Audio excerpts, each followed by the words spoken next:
মুসলমান ঘরে ছেলে মেয়েরা তরুণেরা বাপেরা যে নবী আমার সারা জীবন তোমার আমার জন্য কেঁদেছে আজ রোজা মোবারকে তোমার আমার জন্য কাঁদতেছে।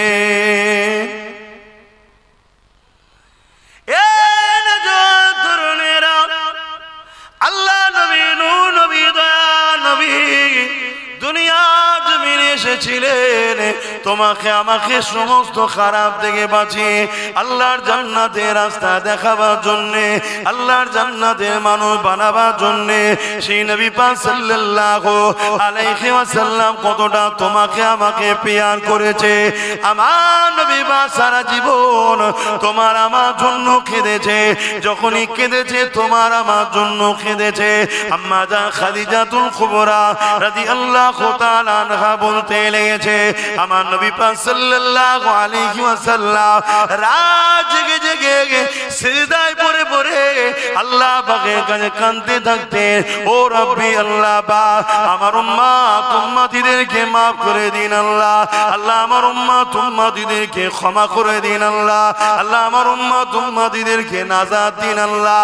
এ যুবকেরা তরুণেরা বাপেরা যে নবী পাক তোমার আমার জন্য সারা জীবনটা কেঁদেছে সেই নবী পাকের দিনের জন্য তোমাকে আমাকে জান লাগলে জান মাল লাগলে মাল সবটা দিতে হবে, তবেই তো বিনিময়ে জান্নাতটা পাওয়া যাবে।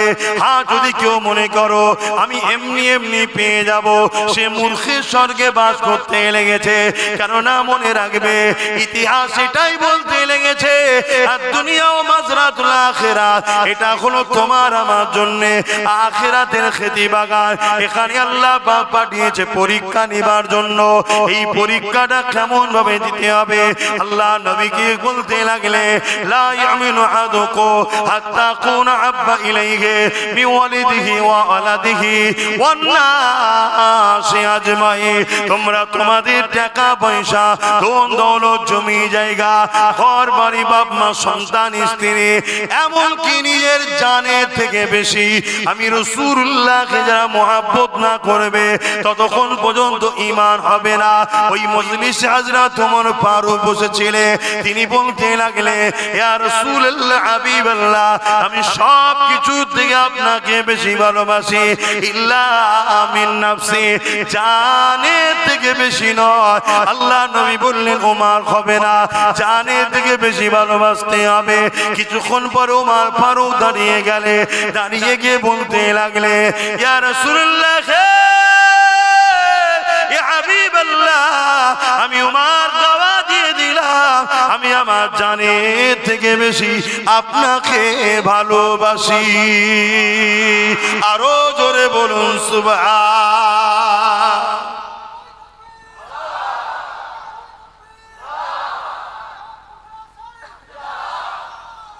আল্লাহ অতএব জানের থেকে ভালোবাসা এটা হলো ঈমান। আজকে আমরা সেই কাজ করতে পারছি কি? নিজের বিবেককে প্রশ্ন করুন। কেননা আমরা হাজারো জায়গায় অর্থ খরচ করি, প্রয়োজন আছে করতে হবে প্রয়োজনীয়। আমার বংশের মুরব্বী হযরত আবু বকর সিদ্দিক রাসূল পাক সাল্লাল্লাহু আলাইহি সাল্লামের প্রথম সাহাবী, সেই সময়ের কথা আজকের কথা নয়, সেই সময়ে শোনো ইতিহাস আমরা কারা 400 কোটি টাকা 400 কোটি টাকা সিদ্দিক আকবর আমার নবীর কদমে নজরানা হিসাবে দিয়ে দিয়েছে। জোরে বলুন সুবহানাল্লাহ, আরো জোরে বলো না সুবহানাল্লাহ। কথা বুঝে আসছে?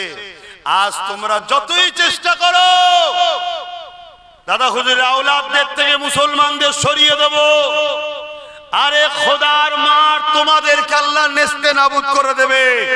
সেই যে হুজুরের মহব্বত ভালোবাসার দোয়া দাদা হুজুরের আওলাদদের থেকে এই নবীর গোলামদের ঘরে কখনো কেউ সরাতে পারেনি। প্যারে রবিউল আউয়াল তেরি ঝলক के सदके प्यारे रबीउल अव्वल तेरी झलक के सदके चमका दिया नसीबा सुबह सबे मिलादा लाबा कुरान यारो जानान उल बिफादिल्लाहि व बिरहमतिही फबिज़ालिका फलयफरहू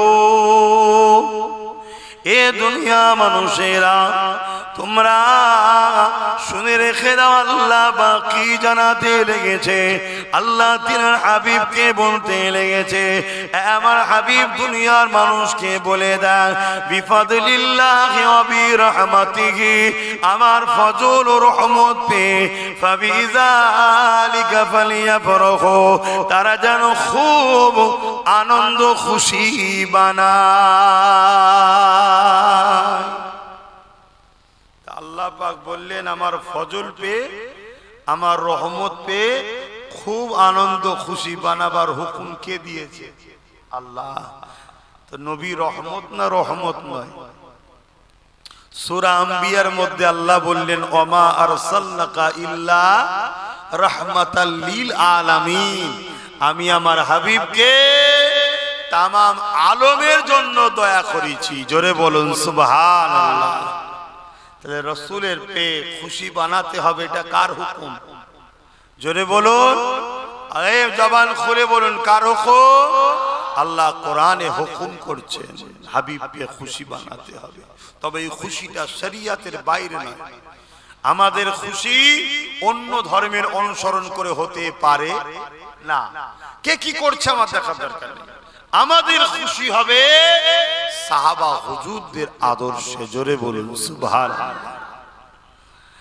আল্লাহ নবীর সাহাবা হযরত আব্বাস রাদিয়াল্লাহু তাআলা অপর দিকে তিনি নবী পাকের চাচা জানো হন তিনি নিজের এলাকার মানুষদেরকে একত্রিত করে আল্লাহ নবীর মিলাদের মাহফিল বানাতেছিলেন নবী পাকের আলোচনার মাহফিল করতেছিলেন আল্লাহ নবী মাহফিলের পাশ দিয়ে গেলে নবী পাককে দেখে সাহাবা হুজুররা দাঁড়িয়ে গেলে আল্লাহ নবী নবী দয়া নবীকে সালাম দিলে আল্লাহ নবী জানতে চাইলে এ আমার চাচা জান হযরত আব্বাস আপনি কি করছেন এখানে মানুষগুলো একত্রিত করে কি আলোচনা করছেন আল্লাহ নবী চাচা জান বলতে লাগলেন ইয়া রাসূলুল্লাহ হাবিবাল্লাহ আমরা এখানে আপনার মিলাদের মাহফিল আলোচনা করতে লেগেছে আপনার মিলাদ কেন্দ্রিক ওকে আলোচনা করতে লেগেছে আল্লাহ নবী বড় খুশি হয়ে গেলেন নবী আমার খুশি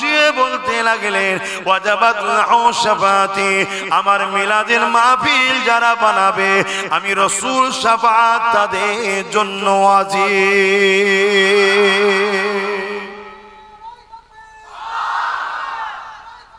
আল্লাহ তে নবীর মাকাম কত শান কত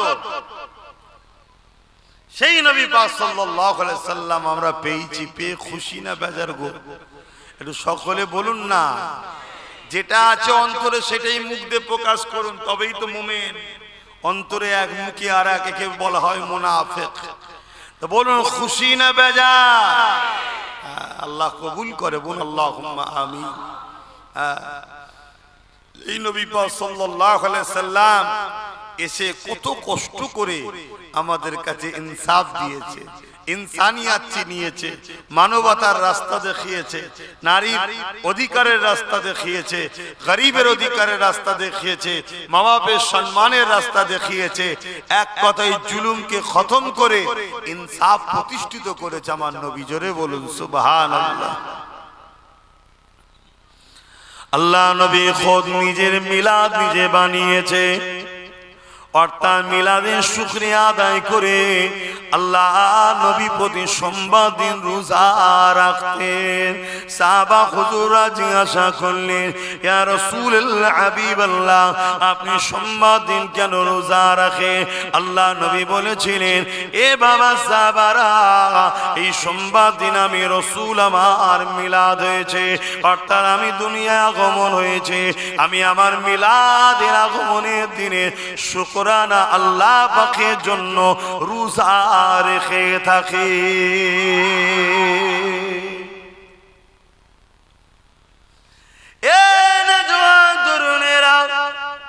আল্লাহ নবী 40 বছর বয়সে নবুয়ত এলানের পরে নবী আমার নিজে বকরি জবাই করে খানা করে সাহাবা হুজুরদেরকে খাইয়েছে, এইসের খানা খাইয়েছে।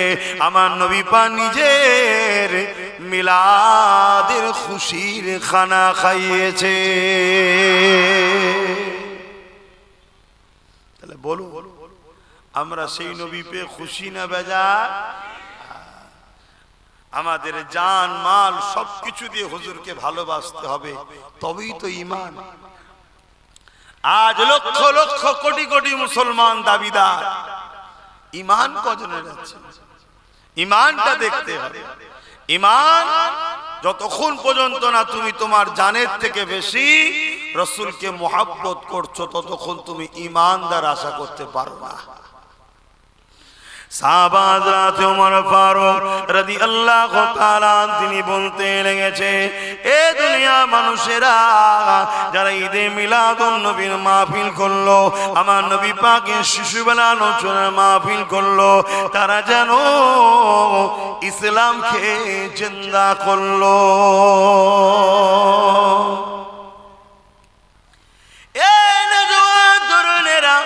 আল্লাহ পাক আমার নবী পাককে কি শান দিয়েছে, আমার নবী পাককে কি মর্যাদা, কি আজমত, কি মাকাম দিয়েছে।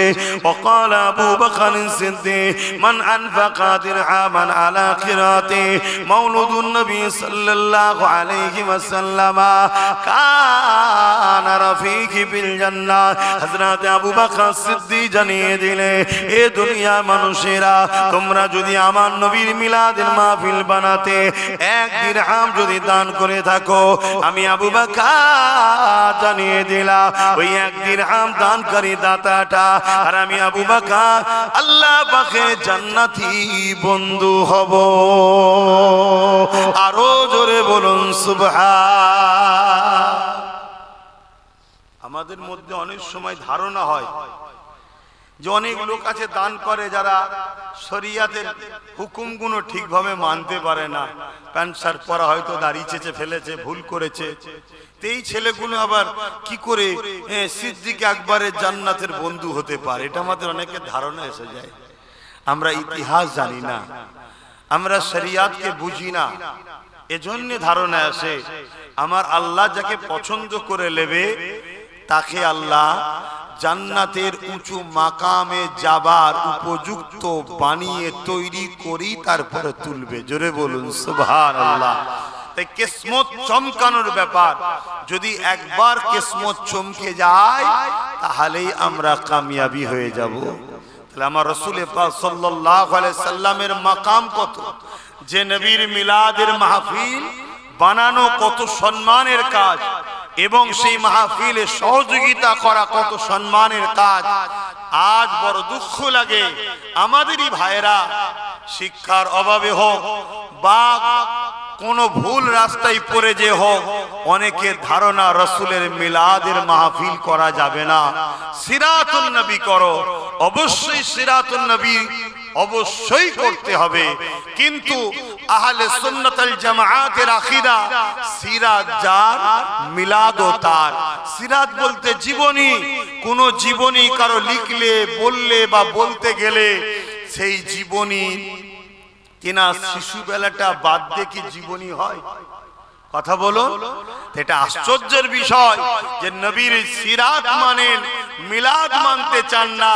নবীর মিলাদকে অস্বীকার করলে রিসালাতকেই তো অস্বীকার করা হবে। তাই সিরাত যার, মিলাদও তিনার, মিলাদ জিনার, সিরাতও তিনার। তাই সবটাই আহলে সুন্নাত ওয়াল জামাত, নবী ও সাহাবা হুজুরদের মাননেওয়ালা আমাদের আকীদা। জোরে বলুন সুবহানাল্লাহ। বাপেরা, নওজোয়ান তরুণেরা, আসেন আমার নবী পাকের একটু শিশুবেলা আলোচনা করি। আম্মা জান হযরত আমিনা হুজুর বলতে লেগেছে, এ দুনিয়ার মানুষেরা, আমার বাচ্চা মুহাম্মদ যখন আমার রেহেমে চলে আসলো, আব্দুল্লাহর পাসিনা থেকে, আব্দুল্লাহর পেসিনা থেকে নূরে মুহাম্মদ রাসূল যখন আমার পবিত্র রেহেমে চলে আসলো, আমি আমিনা আমার শরীর থেকে একটা খুশবু বেরোতে লাগলো। আমি আমিনা চিন্তিত হতে লাগলাম, আমি আমিনা অবাক হয়ে যেতে লাগলাম। এই খুশবু এত বাড়তে লাগলো, এত খুশবু ছড়াতে লাগলো, পুরো মক্কার অলিতে গলিতে এই চর্চা শুরু হয়ে গেল। এই চর্চা হতে হতে হতে রাসূলে পাকের দাদা জান আব্দুল মুতালিবের কানে উঠে গেল। রাসূলুল্লাহ দাদা জান আব্দুল মুতালিব এই সময় তিনার রাসূলুল্লাহ দাদি জানকে ডাক দিলে, ডেকে বলতে লাগলেন, চারিদিকে চর্চা হচ্ছে, আব্দুল্লাহর পরিবার আমাদের পুত্রবধূ কি আতর মাখে, এই আতর নাকি পুরো মক্কার অলিতে গলিতে খুশবু ছড়াচ্ছে, অথচ কেউ বলতে পারছে না এই আতর মক্কার কোনো বাজারে পাওয়া যায়, মক্কার কোনো দোকানে পাওয়া যায়। এবং আমি আব্দুল মুতালিবও বুঝতে পেরেছি এই আতর আমিও দূরে দূরে যাই বিভিন্ন শহরে, এই আতর কোনো জায়গায় পাওয়া যায় আমার জানা নাই। এ দুনিয়ার মানুষেরা, রাসূল পাক সাল্লাল্লাহু আলাইহি ওয়াসাল্লামের দাদা জান এইভাবে রাসূল পাক সাল্লাল্লাহু আলাইহি ওয়াসাল্লামের আম্মা জানকে ডাক দিলে, ডাক দিয়ে বলতে লাগলে, এ আমিনা রে, সবার মুখে একটাই কথা, এ আদর কোথা থেকে পাও মা, বলো কোথা থেকে পাও মা খো, যেটা মক্কার কোনো জায়গাতে পাওয়া যায় না। আমার রাসূল পাকের আম্মা জান হযরত আমিনা হুজুর নিজের মুখে থুতু জবানে নিক্ষেপ করলেন, জমিনে ফেললে, সঙ্গে সঙ্গে ওই যেমন আতরের শিশি খুললে, ঢাকন খুললে খুশবু ছড়িয়ে যায়, বড় বড় করে খুশবু বাইর হয়, ওই সুতু থেকে খুশবু বাইর হতে লেগেছে। এ যুবকেরা, তরুণেরা, আম্মা আমিনা বলতে লেগেছে, আব্বা জান আম্মা যে আতর আমিনা মাখে না কেন, আমি কোনো আতর ব্যবহার করি না, এ খুশবু আমার মনো ব্যবহার করা খুশবু নয়, আর আমার আব্বা আম্মা এই খুশবু আমার গর্ভে যিনি রয়েছে তিনার খুশবু। আরো জোরে বলুন সুবহান।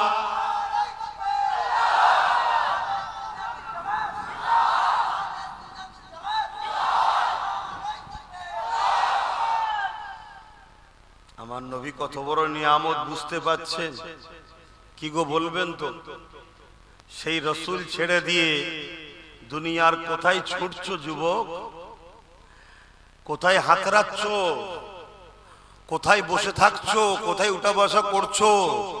কাদের পিছনে ছুটি ছুটি করছে? রাসূল ছেড়ে দিয়ে নবীর দুশমনদের আপন করেছো, নবীর দুশমনদের বন্ধু করেছো, নবীর দুশমনদের সহযোগিতা করছো, যারা তোমার নবীর দিনকে মিটাতে চাইছে,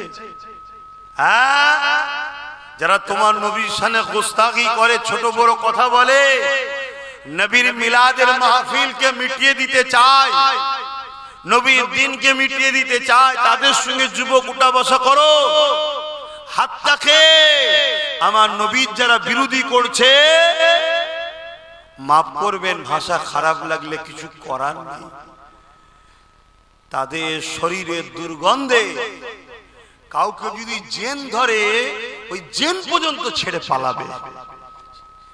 সেরকম কিছু জালিম শয়তান আমার নবীর বিরোধী করছে না, করেন। আর আমরা মুসলমান ঘরের যুবক, এই তুমি ওখানে গাছে হেলান দিতে নিয়েছি, কি দুঃখ তোমার মনে? জন জন ছেলে বস, এইটাই তো দুঃখ। তোমরা মাচানে বসো, চায়ের দোকানে বসো, ক্লাবে বসো, পার্টি অফিসে বসো, ফুটপাতে বসো, সিনেমা, যাত্রা, গান যেখানে বসতে নিষেধ করেছে সেখানেও বসো। হাইরে যুবক, কাদের পাল্লায় পড়ে গেলে? তোমার নেতার আলোচনার মাহফিলে বসবে না, এখানে বসা তোমার নসিবে হচ্ছে না, এখানে বসতে তোমার দিল চাইছে না, এখানে বসলে তোমাকে শয়তান অসহসাতে তুলে দিচ্ছে, এখান থেকে তোমাকে দূরে সরিয়ে রাখছে। তোমার কি ভয় হয় না? তোমার তো মৃত্যু এক্ষুনি হয়ে যেতে পারে, তোমার কবরে তো কেউ যাবে না, তোমার আব্বা আম্মা নেতা নেত্রী কেউ যাবে না, তোমার কবরে নূর নবী আসবে। জোরে বলুন সুবহানাল্লাহ। তুমি যদি দুনিয়ায় নূর নবীর হও, নবী তোমাকে কবর থেকে জান্নাত পর্যন্ত নিয়ে যাবার দায়িত্ব। জোরে বলুন সুবহানাল্লাহ। আর তুমি যদি দুনিয়ায় রাসূলের না হও, তা তোমার কি দশা হবে? আল্লাহ নবী বলেছেন জাহান্নামের একটা গর্ত করে দেওয়া হবে কবর খেয়ে তাদের জন্য যারা ইসলাম বিদ্বেষী, নবী বিদ্বেষী, মুনাফিক মুসলমান, তাদের জন্য কবরকে জাহান্নামের একটা গর্ত করা হবে এবং সেখানে দাও দাও করে আগুন জ্বলবে। 99টা সাপ দেওয়া হবে, এক একটা সাপের দুটো করে মুখ থাকবে। দুনিয়াতেও দুমুখো সাপ দেখেছো না? দেখো, একটু ভয় করো যুবক। আমার নবীর কোন কথা পৃথিবীর কেউ মিথ্যা প্রমাণ করতে পারেনি। আমার কোরআনের কোন কথা পৃথিবীর কেউ মিথ্যা প্রমাণ করতে পারেনি। কয়েক লক্ষ কোটি মিলিয়ন টাকা খরচ করে বছরে বছরে কোরআনের ভুল বার করার জন্য পৃথিবী বিখ্যাত দেশগুলো, আমেরিকা বলুন, ফ্রান্স বলুন, ব্রিটেন বলুন, সবাই রিসার্চ করছে কোরআনের ভুল বার করার জন্য। শোনো বন্ধুরা, কেউ 20, কেউ 30 বছর রিসার্চ করে তারা বলতে লেগেছে কোরআনের তো ভুল নাই, আমার একটা ভুল পেয়েছি, ওই ভুল হলো কোরআন না মেনে আছি। তাই আজ আমি কথা দিলাম, কোরআন মেনে নিলাম। জোরে বলুন সুবহানাল্লাহ। সেই ঘরের সন্তান তোমরা, সেই ঘরে আল্লাহ তোমাদেরকে পাঠিয়েছে। আজকে তোমাদের আদর্শ কি? তোমাদের বসার জায়গা কোথায়? তোমাদের করণীয় কি? তোমাদের কাজ কি? কি জন্য আল্লাহ দুটো হাত দিল? কি জন্য কান দিল? কি জন্য চোখ দিল?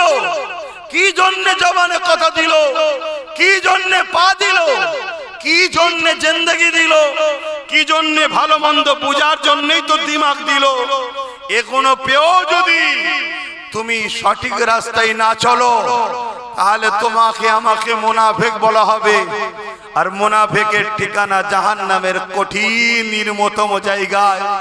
এবং আল্লাহর কোরআন যাদেরকে উলাইকা কাল আনআম, চতুষ্পদ জন্তুর নাই বলেছে, তারপরে আরেকটু গিয়ে গিয়ে বলেছে বালহুম আদাল, তারা চতুষ্পদ জন্তুর থেকেও নিকৃষ্ট।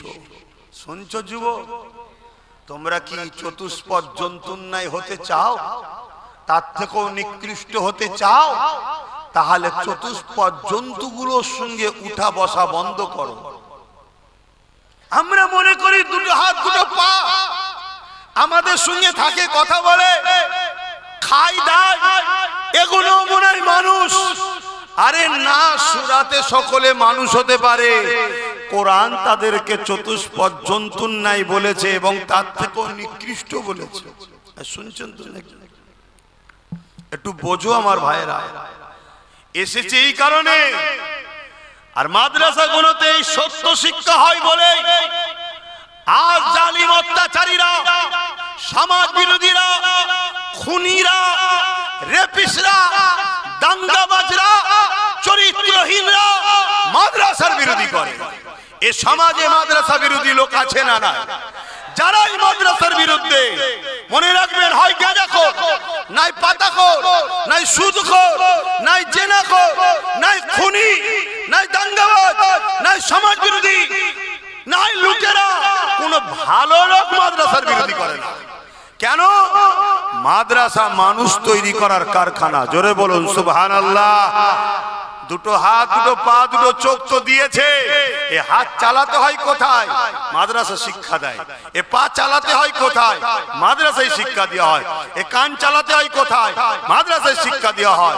এ জিন্দেগি চলার উত্তম আদর্শ কোন রাস্তা? মাদ্রাসায় শিক্ষা দেওয়া হয়। স্কুল কলেজে উত্তম মানুষ তৈরি হয় না, ওখানে পেটের শিক্ষা দেওয়া হয়। কি করে রুজি ইনকাম করবে, কি করে দুনিয়াদারি করবে, কি করে পেটের পেট চলবে, এই শিক্ষা ওখানে দেওয়া হয়। হয়, ভালো মানুষ তৈরি করার কারখানা মাদ্রাসায় দেওয়া হয়। কথা মাথায় ঢুকছে? অতএব ভাইরা আমার, সেই মাদ্রাসাকে পিয়ার করুন। আজ আমরা উম্মতে মুহাম্মাদি, আমরা আমাদের ছেলেদের ঘরে মাদ্রাসা থেকে দূরে রেখেছি, আছি না? না, তাহলে আমাদের উপরে লানত তো হবেই। আমরা তো বেউজ্জতি হব, আমরা তো অপমানিত হব, আমরা তো পদদলিত হব, আমরা তো ধ্বংস হব। কিছু করার নেই। আমরা তো নিজেরা নিজেদের ঘরে ঘৃণা করি, তাহলে অন্যজন তো আমাকে লুটবেই রে বাপ। কথা বুঝে আসছে তো নাকি? আমরাই আমাদের মাদ্রাসা বাচ্চাদের ঘরে মাদ্রাসার দিকে গুরুত্ব দিই না। হ্যাঁ, ডাক্তার বানাও, ইসলামে ইজাজত। জজ বানাও, ইসলামে ইজাজত। উকিল বানাও, ইসলামে জায়েজ। পুলিশ বানাও, ইসলামে জায়েজ। নেতা বানাও, ইসলামে জায়েজ। কিন্তু মনে রাখো, প্রথম শিক্ষা তোমাকে তিনটে দিতেই হবে। যে বাপ মা তার সন্তানকে এই তিনটে শিক্ষা দেবে না, ওই বাপ মা কিয়ামতের দিন ধরা পড়বে। নাম্বার 1, নবীর প্রেম ও আদব, যেটা মাদ্রাসায় দেওয়া হয়। নাম্বার 2, আহলে বায়াতদের প্রেম ও আদব, মাদ্রাসায় দেওয়া হয়। নাম্বার 3, কোরআনের শিক্ষা, মাদ্রাসায় দেওয়া হয়। তারপরে আপনার ছেলেকে জজ বানান। ও জজ কখনো ভুল রায় দেবে না, ও জজ কখনো মুখ চেয়ে রায় দেবে না, ও জজ কখনো সংবিধান বিরোধী রায় দেবে না, ও জজ কোনোদিন মানবতার বিরুদ্ধে রায় দেবে না। তাতে জান চলে যায়, চলে যাবে। আমি ভুল রায় দেবো না। তাই আপনাকে বলতে হবে, আপনার সন্তানকে এই তিনটে শিক্ষা দিয়ে জজ বানান। আর যদি না দেন, তাহলে আপনার ছেলে এমন জজ হবে, সংবিধানের বাইরে গিয়ে আস্থার উপরে রায় দেবে, যেমন বাবরি মসজিদের রায় দিয়েছিল। এই জানেন তো? কথাটা কি কষ্ট হয়ে গেল? আপনারা ভুলে যেতে পারেন অনেক কিছু, আমরা ভুলি না। কেন ভুলি না? কেন আমরা এখান থেকে ভালোবাসি। কিন্তু তোমরা আমার ভাই তো, তোমাদেরকে জিজ্ঞেস করছি, তোমার লেবাস নিয়ে ভুল থাকতে পারে, বলি আমি ঝগড়া করতে আসিনি।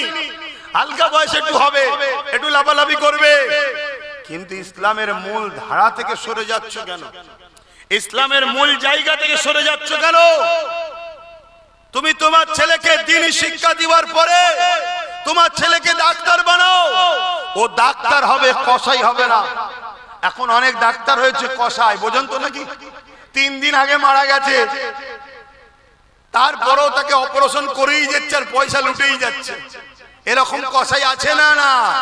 হ্যাঁ রে বাবা, একের পর এক বুঝতে পেরেছে কি বিমার, তারপরও এই রিপোর্ট করো, ও রিপোর্ট করো, এই রিপোর্ট করো, এই করো, এই করো।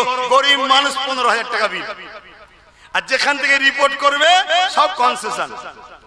এগুলো ডাকাত নয়? এক কথা বলছেন না?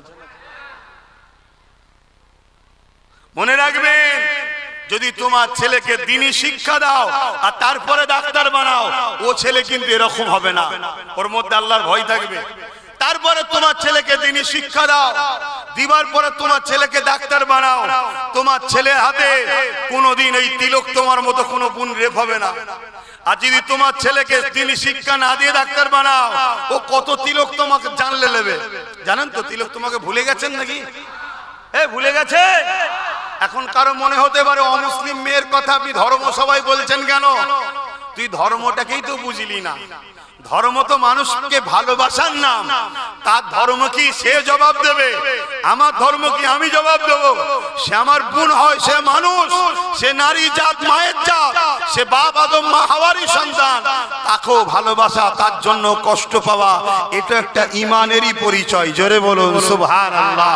যার দিলে এই নারীদের উপরে, বা তিলোত্তমা হোক আর মুসলিম না যেই হোক, কোন নারীর উপরে জুলুম হবে, যার দিলে ব্যথা নেই, তার মধ্যে ঈমান কিসের আবার? এই শুনছেন তো নাকি? হ্যাঁ, যদি ভুল আজ করি এত সব লেগিয়ে বসে আছে, দেখো না, বাপ রে বাপ। চলো ডাকো না এক জায়গায় বসে, একটু মুনাজেরা হোক। কি বাইরে বাইরে চিল্লে লাভ নেই, চলো না দেখি, বসো এক জায়গায়, ডিবেটে মুনাজেরা হবে। ভাইরা আমার, ছেলেকে দ্বীনি শিক্ষা দেন, দিবার পরে পুলিশ বানান। আপনার ছেলে যখন দ্বীনি শিক্ষা শিখে পুলিশ হবে, ওই ছেলে কখনো ঘুষখোর হবে না, ওই ছেলে কখনো সমাজ বিরোধী হবে না, ওই ছেলে কখনো মিথ্যা কেস দেবে না, ওই ছেলে জানার পরও যে ছেলেটা নির্দোষ তুলে নিয়ে যে নেতার পা চাটার জন্য তাকে কখনো পিটবে না। আর আপনার ছেলে যদি দ্বীনি শিক্ষা না জানে তাহলে নিরীহ ছেলেদেরকে তুলে নিয়ে যে জেলের মধ্যে পিটিয়ে মেরে দেবে বা আনিস খানের মতো ছেলেকে ছাদ থেকে ঠেলে ফেলে দেবে। কথা বুঝে আসছে না নাই? এজন্য দ্বীনি শিক্ষার দরকার আছে না না? আর এই দ্বীনি শিক্ষাকে মিটিয়ে দিবার পরিকল্পনা একটা চলছে। তা আপনারা উম্মতে মুহাম্মাদি আপনারা বলুন, এই দ্বীনি শিক্ষা বাঁচাবার জন্য দায়িত্ব লিয়া দরকার আছে না নাই? হাত তুলে সাক্ষী দেন, দায়িত্ব লিবার দরকার আছে না না? একটু মহব্বতে বলুন, দায়িত্ব আছে না না? নারী দিবে, নারী দিবে। আল্লাহ কবুল করেন। এ দায়িত্ব কতটা লিবার আছে একটুখানি টেস্ট করে তাহলে দেখে নি। ৫ যেমন আছে, যাদের আওকাত আছে তারা ১০,০০০ দিচ্ছে। তবে মনে রাখবেন যে যেমন দেবেন তার ৭০ থেকে ৭০০ গুণ বেশি আল্লাহ দেবে। জোরে বলুন সুবহানাল্লাহ। এই বিশ্বাসেই তো আজকে আমাকে আল্লাহ দিয়েছে। কে বলেছে? লোক ওয়াম্মা বিনিআমাতি রাব্বিকা ফাহাদ্দিস, অহংকার না শুকরিয়া আদায় করে বলছি। যে ভালোবাসেনি তার ভিন্ন বিষয়। এমনও লোক ভালোবাসে যে আপনাকে জলসা করতে হবে না, শুধু যাবেন একটু দেখা দিয়ে চলে আসবেন, ১ লক্ষ টাকা দেবো।